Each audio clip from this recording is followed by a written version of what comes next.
پھر یہ امت ہے جس کے ایک ایک کا نام لے کر کوئی امت ایسی نہیں آئی جس کو نام زد کر کے کہا گیا ہو یہ جنتی یہ جنتی یہ جنتی.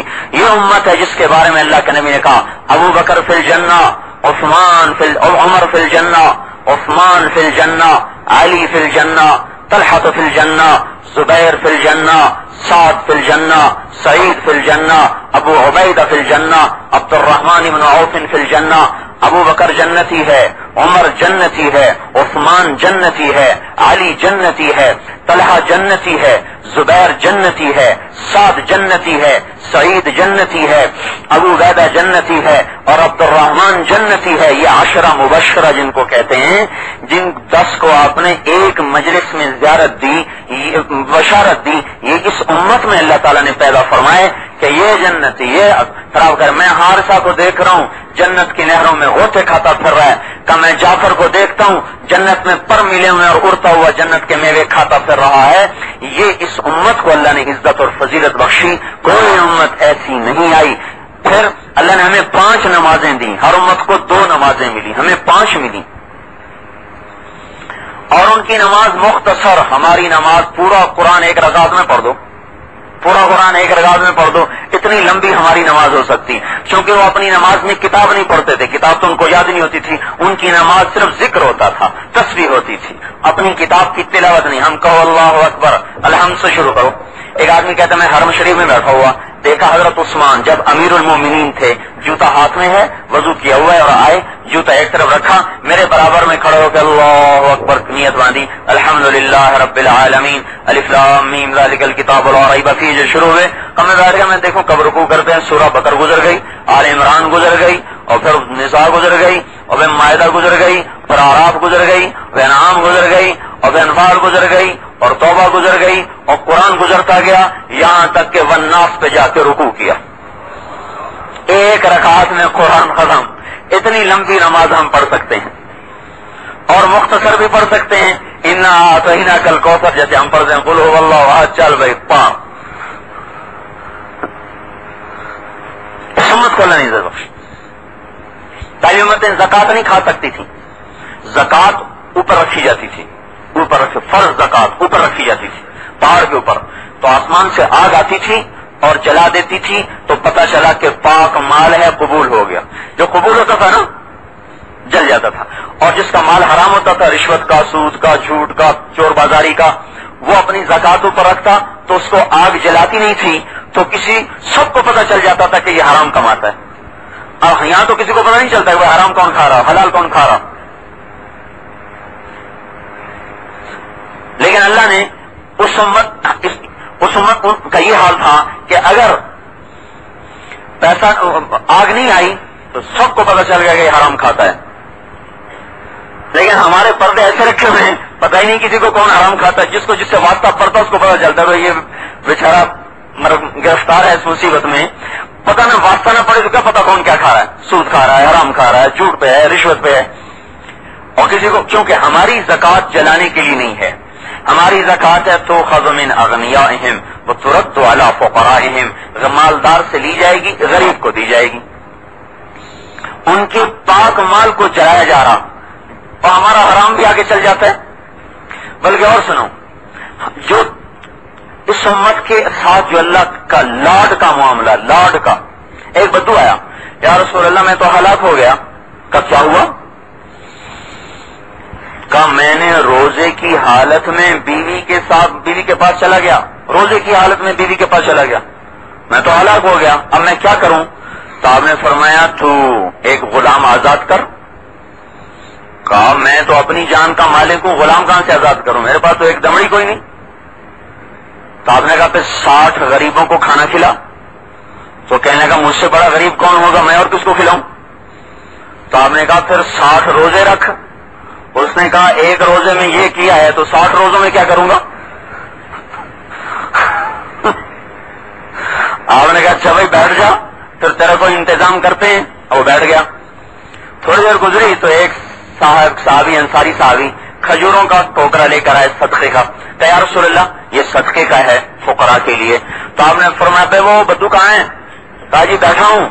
کہا یہ لے جا اور 60 مسکینیں مدینہ کے 60 مسکینوں کو کھلا دے. تو کہنے لگا یا رسول اللہ، اللہ کی قسم ما بین لابتی افقر منی، یہ جو 2 پہاڑ ہیں نا مدینے کے، اس میں مجھ سے بڑا فقیر کوئی نہیں، یہ سارا آپ مجھے ہی دے دیں. جرمانہ خود لینا چاہتا ہے تو آپ مسکرانے لگے، اچھا چل بھائی تجھے ہی دے دیا، پر یہ صرف گنجائش تیرے لیے ہے، کسی اور کے لیے کوئی نہیں. تو میرے بھائیو، سوچنے کی بات یہ ہے کہ اس امت کو یہ عزت کیوں ملی، یہ مقام کیوں ملا، یہ فضیلت کیوں ملی؟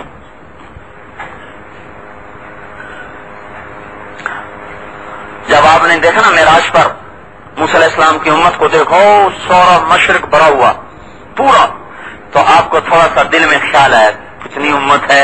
جبریل علیہ السلام نے فرمایا کیا خیال کر رہے ہیں، ادھر دیکھیں، اپنی امت کو دیکھیں. امت تو چاروں آسمان کے کونوں پر امت ہی امت بکھری ہوئی نظر آئی. کئی آپ کی امت ہے، آپ سے بڑھ کر دنیا میں کسی کی امت نہیں ہوگی. اس امت کو اللہ پاک نے جو چنا اور جو منتخب کیا اور جو چھانٹا اور جو پسند کیا، میرے محترم بھائی اور دوستو، وہ ایک ذمہ داری کی وجہ سے ان کو منتخب کیا، ایک مقصد عظیم کی وجہ سے ان کو منتخب کیا.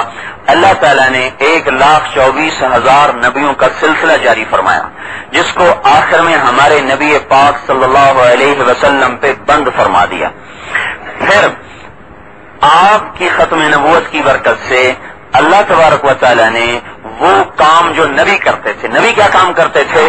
مبشرین و منذرین. نبی اللہ تعالیٰ کا پیغام سناتے تھے، خوشخبریاں سناتے تھے، اللہ کی رحمت بتاتے تھے، اللہ کا عذاب بتاتے تھے، اور لوگوں کو اللہ کے حکم پر چلنے کے لیے تیار کرتے تھے. اللہ تعالیٰ نے یہ کام اس امت کی طرف منتقل فرما دیا. کیا میں نبی کوئی نہیں بھیجوں گا؟ تم آخری امت ہو، یہ میرا حبیب آخری نبی ہے، اس کے بعد نبی کوئی نہیں، تمہارے بعد امت کوئی نہیں، لہذا تم سارے کے سارے اپنے نبی کے بعد پوری دنیا میں میرے پیغام کو اس طرح پہنچاؤ گے جیسے میرے نبی پہنچاتے تھے. اس تبلیغ کے کام کی وجہ سے اس امت کو اللہ تعالیٰ نے عزت بخشی ہے. اچھا، اب یہ جو تبلیغ کا کام ہے یہ ہمارے ذمہ صدیقیہ مسجد کی وجہ سے نہیں لگا، نہ رائمنڈ کی جماعتوں کی وجہ سے لگا ہے، نہ تبلیغی جماعت کی وجہ سے لگا ہے. تبلیغ کا کام ہمارے ذمہ لگا ہے اللہ کے حکم کی وجہ سے، رسول پاک صلی اللہ علیہ وسلم کی ختم نبوت کی وجہ سے. آپ آخری نبی ہیں، آپ کے بعد کوئی نبی نہیں، سارے عالم کے نبی ہیں، آپ کے بعد کوئی نبی نہیں، سارے جنات کے نبی ہیں، آپ کے بعد کوئی نبی نہیں، سارے انسانوں کے نبی ہیں، آپ کے بعد کوئی نبی نہیں، آنے والی نسلوں کے نبی ہیں، لہذا آپ کے بعد کوئی نبی نہیں، آنے والی جنات کی نسلوں کے آپ نبی ہیں، لہذا آپ کے بعد کوئی نبی نہیں. سارے عالم میں نہ ایسا نبی آیا نہ آئے گا، نہ ایسے ایمان والا آیا نہ آئے گا، نہ ایسے علم والا آیا نہ آئے گا، نہ ایسے جمال والا آیا نہ آئے گا. حضرت عائشہ صدیقہ رضی اللہ عنہا نے فرمایا، عورتوں نے مصر کی یوسف علیہ السلام کو دیکھا تو ہاتھوں پہ چھریاں چلا لی، اگر میرے محبوب کو دیکھتی تو دل پہ چھریاں چل جاتی. ابو سعید خدری رضی اللہ تعالیٰ عنہ فرماتے ہیں کہ ہم رات کی چاندنی رات تھی، مسجد کے صحن میں بیٹھے تھے، 14ویں کا چاند چمک رہا تھا اور آپ نے دھاری دار سرخ جوڑا پہنا ہوا تھا. کبھی ہم چاند کو دیکھتے، کبھی آپ کے چہرے کو دیکھتے تو آپ کے چہرے کا جمال چاند کے چہرے سے ہمیں زیادہ نظر آتا تھا. حضرت عائشہ رضی اللہ تعالیٰ عنہ فرماتی ہیں میں اپنے کمرے میں بیٹھی سوئی سے کپڑا سی رہی تھی، اندھیرا تھا، گھر میں چراغ تو تھا نہیں، سوئی گر گئی، اتنے میں آپ تشریف لائے تو آپ کے چہرے کے نور سے سوئی چمکنے لگی، آپ کے چہرے کے نور سے حضرت عائشہ نے اس سوئی کو اٹھا لیا. اللہ نے ایسا جمال بخشا، علم کتنا بخشا. سارے نبیوں کا، سارے انسانوں کا علم اکٹھا کیا جائے تو اس کی مثال ایک ذرے کی ہے، اور آپ کے علم کو اکٹھا کیا جائے تو اس کی مثال صحرا، پورے ریت کے صحرا کی ہے.